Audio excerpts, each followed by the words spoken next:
Hello, welcome back to the Amber Wave Show.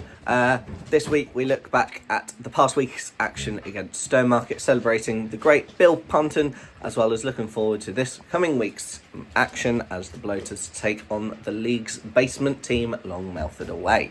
But let's look back at this week's match where we celebrated the incredible career of club legend Bill Punton with an amazing attendance of 425.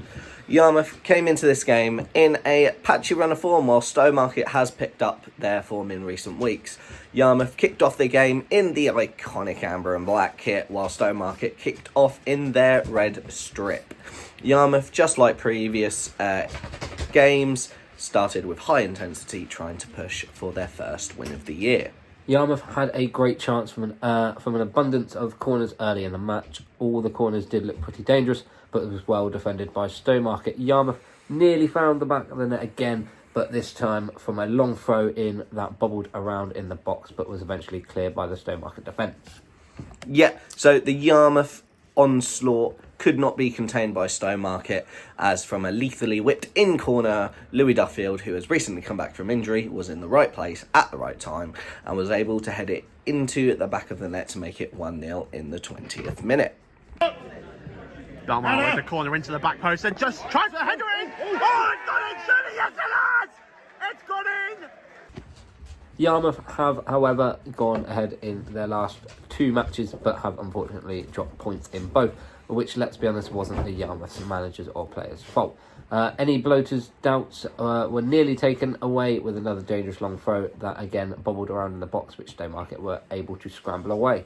Stowemarket did start to have a few half chances, but the Yarmouth defence and Ling goal stood tall and stood firm to keep those half chances as just that, half chances. Yeah, the flow of the game was all Yarmouth, and Yarmouth were really pressing to increase their lead and did manage to do so in additional time at the end of the first half as another lethal throw-in from Sam Adams, who floated the ball deep in the Stowemarket box and found starman Jesse Fenn, who managed to nod it home from close range to increase the Bloaters' lead to 2-0 at half-time. Long throw from Sam Adams on the right, being put into the middle there. Oh, it's in! Yes, it's gone in. I think it's Jesse Fenn. A change of ends and a change of scenery for the players. We were back out in the second half with Stowemarket kicking off. They started the half with a little bit more about them in their attacking phases of the game. They did in fact have again a few half chances which were not really troubling to Ling in the Yarmouth goal, as the ball sailed over pretty much every time.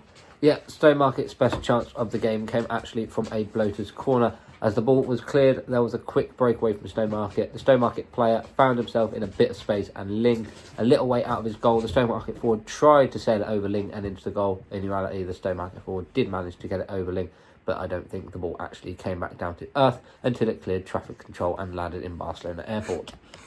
Yeah, so Yarmouth then put any worries to bed and looked to send the Bloaters to the first win of the year, as Duffield played a beautiful pass to Fenn from the right-hand side of the field toward the left. Fenn found himself in an acre of space with just the keeper to beat. The keeper did manage to get a hand on the ball, only to deliver the shot to the feet of Charlie Barber, who from a tight angle and an on-rushing Stowemarket defender managed to slot it home to extend the lead to 3 goals. Oh, now put it over to Fenn, who's in space. Can't control it. Oh, it's been saved. Barber! Yeah! It could have been 4 soon after, as a free kick from Adams, who had a great game, managed to find Cousins deep in the Stowemarket box. Cousins unfortunately managed to strike it into the keeper, who saved it. The keeper spilled it, but Yarmouth were unable to capitalise and increase their lead. Stowemarket did manage to hit the target soon after, but unfortunately for Stowemarket fans who did travel in their numbers, it was never going to trouble Ling in goal, as he was easily able to control it. Yarmouth continued their show of threat from corners, as a brilliant corner was whipped in, half cleared by Stowemarket to only fall to a Bloaters player on the far side of the pitch. Barber found the ball to his feet, whipped in across and found the massive head of Sammy Adams, who nods it home and tops off a 5-star Bloaters performance with a scoreline of 4-0. Dalmar with the corner being put into the back post, just pushed away, but Barber will get onto it. Tries for the shot early, but it's been deflected. Barber still has it, being crossed into the back post, and it's always been Sam Adams! Yeah, it really could have been more in the game, to be honest. Yarmouth had the majority of shots, possessions, chances, and the flow of the game. But overall, a really good performance for the Bloaters. Oh, especially that we hadn't picked up a win so far this year. I think it gives the confidence up, especially with a clean sheet and scoring 4 goals as well. Obviously, earlier in the season, we drew to them 2-2. But yeah, I think that was probably the best performance we've seen in a long time. And yeah, it was a good day, big crowd, good weather, good atmosphere. Everyone was buzzing, and to get a 4-0 win as well. But yeah, that was a great performance. I think. Yeah, the cheers were a little bit subdued, especially in the first half, because we weren't actually sure if the goals were given.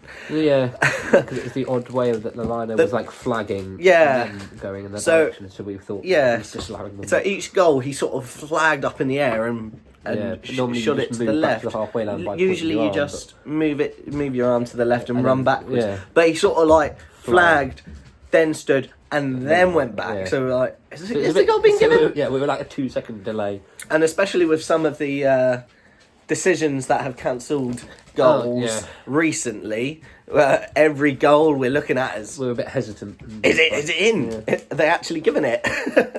But yeah, great performance.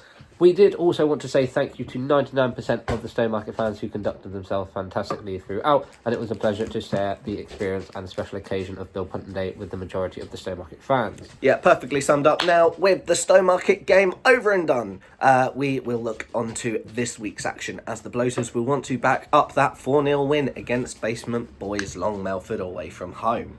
Yeah, Long Melford is located just west of Ipswich, and from Great Yarmouth is a touch over 1 hour and a half away, totalling a 150-mile round trip, so one of the longer trips for the Bloaters. Yeah, so Long Melford are currently sitting rock bottom of the Thurlow Nunn Premier Division. They have played 30 games so far this season, and unfortunately for their fans this season, they've not really had anything to cheer about, as they have only managed to muster 2 wins, 5 draws, and have lost 23 games so far. They are sitting on an extremely worrying minus 57 goal difference, although it does not look like they will be breaking any goal difference record, as over the last 10 years there has been some absolutely shocking amount of goals conceded by some teams. For example, Swaffham in the 2021 to 2022 season with a minus 112 goal difference, conceding an average of 3.1 goals per game. Or worse, Witton in the 22 to 23 season, who finished on an astounding minus 141 goal difference with an average of 3.7 goals conceded per game.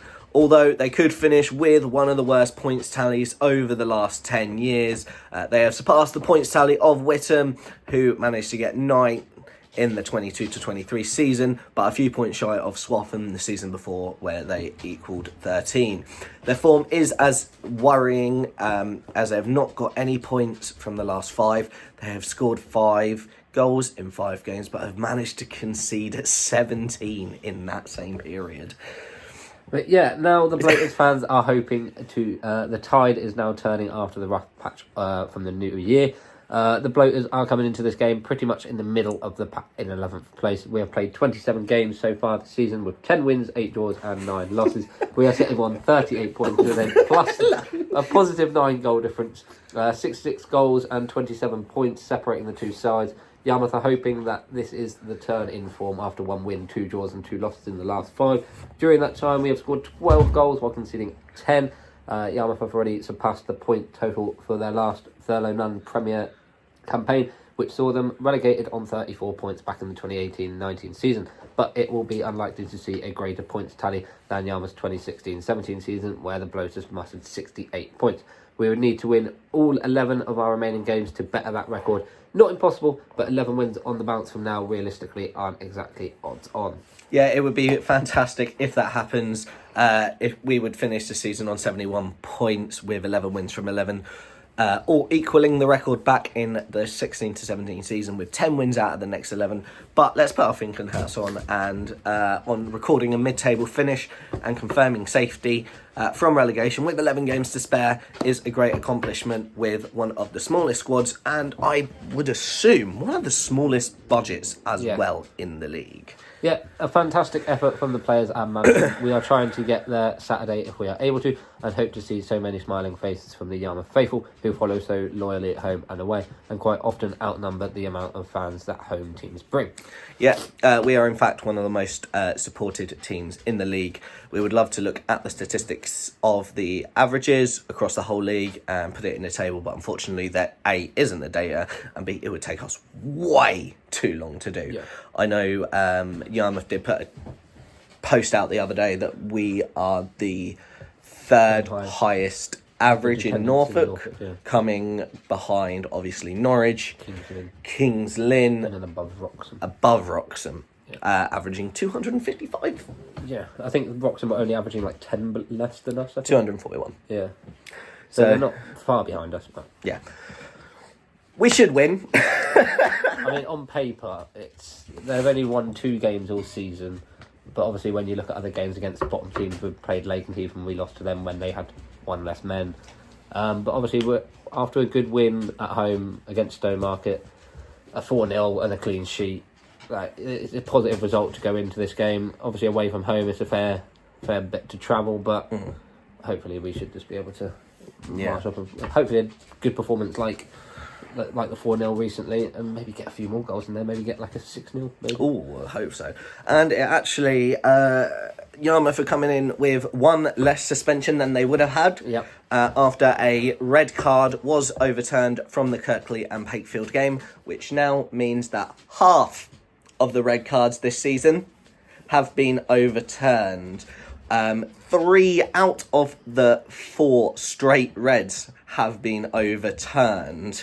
Now, we're not going to point fingers at what the problem is when 3 out of 4 straight red cards have been overturned, but you're not allowed to say it if you wanted to. So we won't. But it's very interesting that 3 out of 4 straight red cards has been overturned. Yeah. There almost seems to be a problem somewhere that no one's allowed to say. Because you will get in trouble. But yeah, should be good. Yeah, well, let's hope that it is a cracker for us and only for the fans making the 150-mile round trip to cheer on the Bloaters. But that is all that we have to say for this episode. So we hope you enjoyed. And as always, up the Bloaters.